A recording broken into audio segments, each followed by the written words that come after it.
Presidents give hundreds of speeches. But for better or worse, we tend to remember a few one-liners. There you go again. I did not have sexual relations with that woman. Major combat operations in Iraq have ended.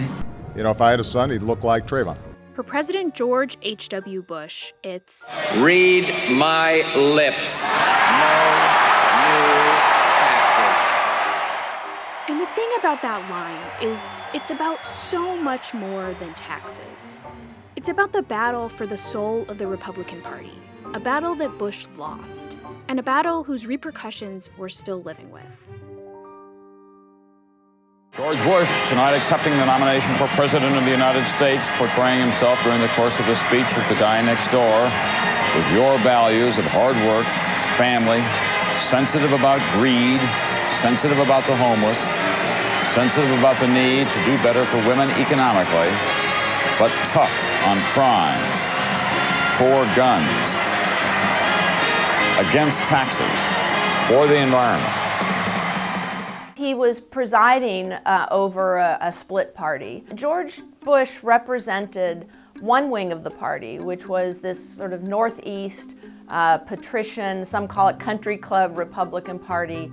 These Republicans were wealthy, educated at prestigious universities, and often fairly moderate when it came to economic issues like budgets and taxes, and on social issues like abortion and gay rights. That had certain characteristics that were very different from the Reagan wing. Spurred by the anti-war movement, the legalization of abortion, and the civil rights movement, groups with more conservative beliefs on race, gender, and culture rallied behind Reagan. All of these come together in a new coalition called the Reagan Coalition. George Bush isn't the one who pulled them together. George Bush was considered a counterfeit conservative by many Reaganites. They didn't trust him, quite frankly. Bush tried to seem less elite, less country club. He used to talk about how much he liked eating pork rinds. He needed to push a little bit to be culturally acceptable. It wasn't just the cultural stuff. Bush's type of economic conservatism differed from his predecessor as well. While Bush focused on pragmatism, balancing budgets without increases to spending, Reagan had a different plan. It was called supply-side economics, that you could slash the amount of money that the federal government got in tax revenue, while at the same time spending more money on the military. This appealed to a larger base of middle-class voters and small and big business owners. And it was a great idea in theory. But it just didn't work out that way. Indeed, the United States started getting these huge budget deficits. What was George Bush supposed to do? He never believed in Ronald Reagan's approach to economics. Voodoo economic policy. It just isn't going to work. Reagan's trickle-down economics meant Bush inherited a massive budget deficit from Reagan. Which is why, even though he said, "Read my lips, no new taxes," he had no other alternatives. The handwriting is on the wall for George H.W. Bush as President of the United States. He realizes that he is not going to be able to keep that no new taxes pledge. I did it because I thought it was right, and I made a mistake. He recognized he had to put country over party. Democrats controlled the House and Senate, so Bush teamed up with them to pass a bill to fix the deficit by raising the top tax rate on the wealthy. He had very little support on his own side of the political aisle. His willingness to create a gentler, kinder nation did not sit well with right-wing Republicans. Bush's presidency was characterized by his ability to build bridges and make bipartisan deals, passing the landmark 1990 Americans with Disabilities Act. Let the shameful wall of exclusion finally come tumbling down, which the New York Times called the most sweeping anti-discrimination bill since the Civil Rights Act. After the Exxon Valdez oil spill off the coast of Alaska, he built another bipartisan coalition to strengthen the Clean Air Act. And he signed into law an immigration bill that kept families together and let more people into the country. Immigration is not just a link to America's past.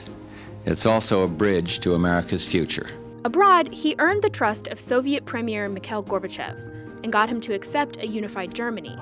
Over 1 million people here celebrating a day that they never thought would come, a day in which Germany became one country again. He was a man who understood diplomacy. He understood that in order to connect with people who represent other countries, you have to put yourself in their shoes.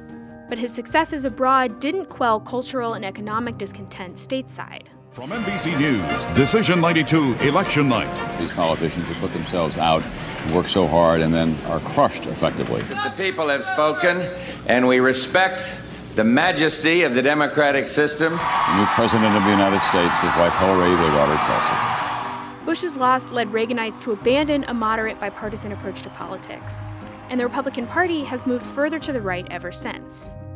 They see 92, they see the collapse of the Bush presidency, and they know that this is the time for them to make their move. But you see in that the House going more and more to the right. Political scientists actually measure this. They take individual members of Congress, look at all of the bills that they vote yes and no for, and assign them a score based on those votes.